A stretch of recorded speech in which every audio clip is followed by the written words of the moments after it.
Sherly Sarbin. 7 bulan tunaikan karya untuk negeri.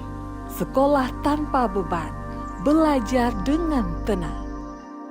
Kemarin saya telah memerintahkan PLT Kadis Pendidikan untuk memastikan program 100 hari pertama sekolah gratis bisa kita mulai terapkan.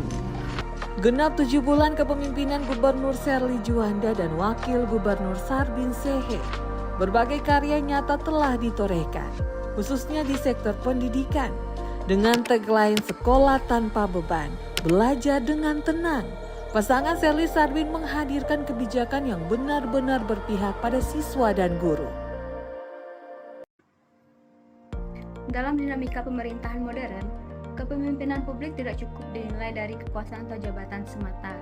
Lebih dari itu, kepemimpinan ditentukan oleh sejauh mana nilai-nilai dasar ASN mampu diwujudkan secara nyata dalam tata kelola pemerintahan. Di tengah kompleksitas pembangunan wilayah kepulauan, muncullah sosok seorang pemimpin perempuan yang menarik untuk dikaji secara kritis. Beliau yaitu Sherly Juanda. Beliau merupakan Gubernur Maluku Utara periode 2025 sampai 2030. Kepemimpinannya mencerminkan upaya transformasi birokrasi yang berlandaskan nilai-nilai dasar berakhlak yang menjadi core value ASN di Indonesia. Selanjutnya, analisis kritis nilai-nilai berakhlak. Yang pertama, berorientasi pelayanan. Dalam perspektif administrasi publik, administrasi pelayanan menuntut pemerintah untuk responsif terhadap kebutuhan masyarakat, menjamin kualitas layanan, serta menciptakan kepuasan publik. Sherly Juanda menunjukkan arah ini melalui fokus pada pemerataan pembangunan dan peningkatan akses layanan dasar. Namun secara kritis, tantangan utama terletak pada bagaimana memastikan bahwa pelayanan tersebut tidak bersifat simbolik atau sesaat, melainkan berkelanjutan dan mampu menjangkau seluruh wilayah, termasuk daerah terpencil. Kedua, akuntabel. Akuntabilitas tidak hanya dimaknai sebagai kewajiban administratif, tetapi juga mencakup transparansi, integritas, dan hasil kinerja yang terukur. Dalam hal ini, kepemimpinan Sherly Juanda dituntut untuk mampu menghadirkan kebijakan yang dapat dievaluasi secara objektif. Pendekatan berbasis kinerja menjadi penting agar setiap program tidak hanya terlaksana, tetapi juga memberikan dampak nyata bagi masyarakat. Ketiga, kompeten. Kompetensi pemimpin publik mencakup kemampuan dalam merumuskan kebijakan yang berbasis data, mengambil keputusan strategis, serta mengelola sumber daya secara efektif. Sherly Juanda menunjukkan kapasitas adaptif dalam memimpin. Namun secara analitis, tantangan yang muncul adalah bagaimana memastikan bahwa setiap kebijakan didasarkan pada evidence-based policy sehingga mampu menjawab permasalahan secara tepat dan terukur. Yang keempat, harmonis. Dalam konteks masyarakat yang beragam, nilai harmonis menjadi sangat penting dalam menjaga stabilitas sosial. Pendekatan inklusif yang dilakukan oleh Sherly Juanda mencerminkan upaya dalam menjaga hubungan baik antar kelompok. Namun demikian, harmonisasi tidak boleh berhenti pada simbol kebersamaan, tetapi harus mampu mengelola konflik kepentingan secara adil dan profesional.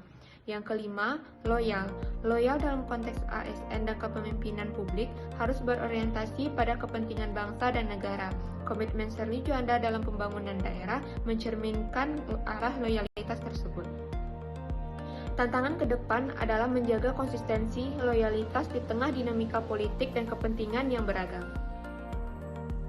Yang keenam, adaptif. Perubahan global dan perkembangan teknologi menuntut birokrasi yang fleksibel dan inovatif. Upaya mendorong digitalisasi layanan publik menjadi salah satu bentuk adaptasi yang dilakukan. Namun, secara kritis, keberhasilan nilai adaptif sangat bergantung pada kesiapan sistem, sumber daya manusia, serta infrastruktur yang memadai. Ketujuh, kolaboratif. Pendekatan kolaboratif menjadi kunci dalam tata kelola pemerintahan modern. Sherly Juanda menunjukkan pentingnya kerjasama lintas sektor dalam pembangunan daerah. Akan tetapi, kolaborasi yang efektif memerlukan kejelasan peran, komunikasi yang terbuka, serta komitmen bekerja dengan konsisten. Dari analisis tersebut, terlihat bahwa nilai berakhlak bukan hanya sekedar konsep normatif, tetapi merupakan kerangka kerja yang harus diimplementasikan secara konkret dan berkelanjutan. Keberhasilan kepemimpinan tidak hanya diukur dari program yang dijalankan, Tetapi dari sejauh mana nilai-nilai tersebut mampu menghasilkan perubahan nyata dalam tata kelola pemerintahan. Berakhlak bukan hanya sekedar slogan, melainkan pondasi dalam membangun pemerintahan yang berintegritas, profesional, dan berorientasi pada kepentingan publik. Dari sanalah kepercayaan masyarakat terhadap pemerintah dapat tumbuh dan terjaga secara berkelanjutan.